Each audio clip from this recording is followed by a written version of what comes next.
ಬಸವಣ್ಣವರ ಅಕ್ಕನಾಗಲಮಕ್ಕೆ ನಮ್ಮ ತರೀಕೆರೆ ಕ್ಷೇತ್ರದ ಐಕ್ಯವಾಗಿರೋದು ನಮ್ಮ ಕ್ಷೇತ್ರದ ಒಂದು ಭಾಗ್ಯ ಅಂತ ಅನ್ಸ್ಕೊಂಡಿದ್ದೇನೆ. 12ನೇ ಶತಮಾನದಲ್ಲಿ ಇವರು ಹೋರಾಟ ಮಾಡಿ ಏನು ಅವರು ಬರೆದಂಥ ವಚನಗಳನ್ನ ರಕ್ಷಿಸಲಿಕ್ಕೋಸ್ಕರ ತರೀಕೆರೆಗೆ ಬಂದು ಅಲ್ಲಿ ಇದ್ದರು. ಎಣ್ಣೆಹೊಳೆ ಮಠ ಅನ್ನೋ ಜಾಗದಲ್ಲಿದ್ದರು. ಅವ್ರು ಅಲ್ಲೇ ಇದ್ದು ಅಲ್ಲೇ ಐಕ್ಯವಾಗಿದ್ದಾರೆ. ಅದೊಂದು ಪ್ರೈವೇಟ್ ಜಾಗದಲ್ಲಿದೆ ಮಾನ್ಯ ಅಧ್ಯಕ್ಷರೇ. ಅದು ತುಂಬ ವರ್ಷಗಳಿಂದ ಶ್ರೀನಿವಾಸ್ ಉತ್ತರ ಕೊಟ್ಟಿದ್ದಾರೆ. ಅದೇನು ಕ್ಲಾರಿಫಿಕೇಶನ್ ಕೇಳಿ.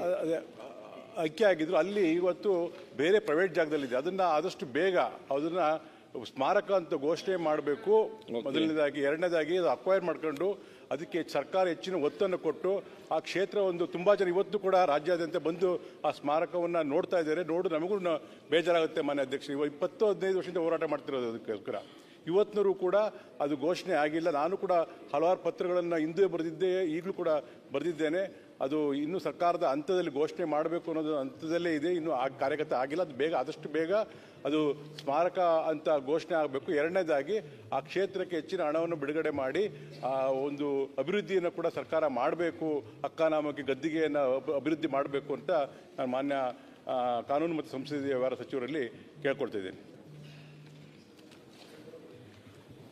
ಸನ್ಮಾನ್ಯ ಅಧ್ಯಕ್ಷರೇ, ಚಿಕ್ಕಮಗಳೂರು ಜಿಲ್ಲೆಯೊಳಗೆ ಈ ತರೀಕೆರೆ ತಾಲೂಕಿನಲ್ಲಿ, ತರೀಕೆರೆ ಪಟ್ಟಣದಲ್ಲಿ 12ನೇ ಶತಮಾನದ ಶಿವಶರಣೆ ಅಕ್ಕನಾಗಮ್ಮನವರ ಸಮಾಧಿಯನ್ನು ಕರ್ನಾಟಕ ಪ್ರಾಚೀನ ಮತ್ತು ಐತಿಹಾಸಿಕ ಸ್ಮಾರಕಗಳು ಮತ್ತು ಪುರಾತತ್ವ ಸ್ಥಳಗಳು ಮತ್ತು ಅವಶೇಷಗಳ ಅಧಿನಿಯಮ 1961 ಕಲಂ 4(3) ಅಡಿಯೊಳಗೆ ರಾಜ್ಯ ಸಂರಕ್ಷಿತ ಸ್ಮಾರಕ ಅಂಥೇಳಿ ಘೋಷಣೆ ಮಾಡಬೇಕು ಅಂಥೇಳಿ ಅವರು ವಿಶೇಷವಾಗಿ ಕಳಕಳಿಯಿಂದ ಪ್ರಸ್ತಾಪ ಮಾಡಿದ್ದಾರೆ. ಇದರ ಅಂತಿಮ ಸೂಚನೆ ಹೊರಡಿಸುವ ಪ್ರಸ್ತಾವನೆಯು ಸರ್ಕಾರದಲ್ಲಿ ಪರಿಶೀಲನೆಯಲ್ಲಿರುತ್ತದೆ.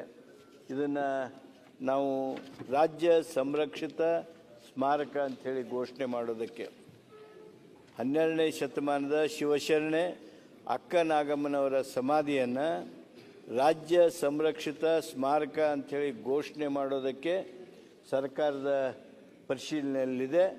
ಆದಷ್ಟು ಬೇಗ ಅಧಿಸೂಚನೆಯನ್ನು ಹೊರಡಿಸಿ ಈ ಶಿವಶರಣೆ ಅಕ್ಕನಾಗಮ್ಮನವರ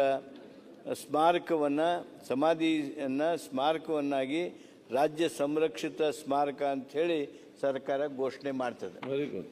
ಮಾನ್ಯ ಅಧ್ಯಕ್ಷರೇ, ಅದಕ್ಕೆ ಹೆಚ್ಚಿನ ಹಣವನ್ನು ತಾವು ಈಗ ಈ ಸಂದರ್ಭದಲ್ಲಿ ಬಿಡುಗಡೆ ಮಾಡಿ ಅದರ ಅಭಿವೃದ್ಧಿಗೆ ಸಹಕರಿಸಬೇಕು ಸರ್ಕಾರ ಅಂತ ನಾನು ನಿಮ್ಮ ಮುಖಾಂತರ ಕೇಳ್ಕೊಳ್ತೀನಿ ಮಾನ್ಯ ಅಧ್ಯಕ್ಷರೇ.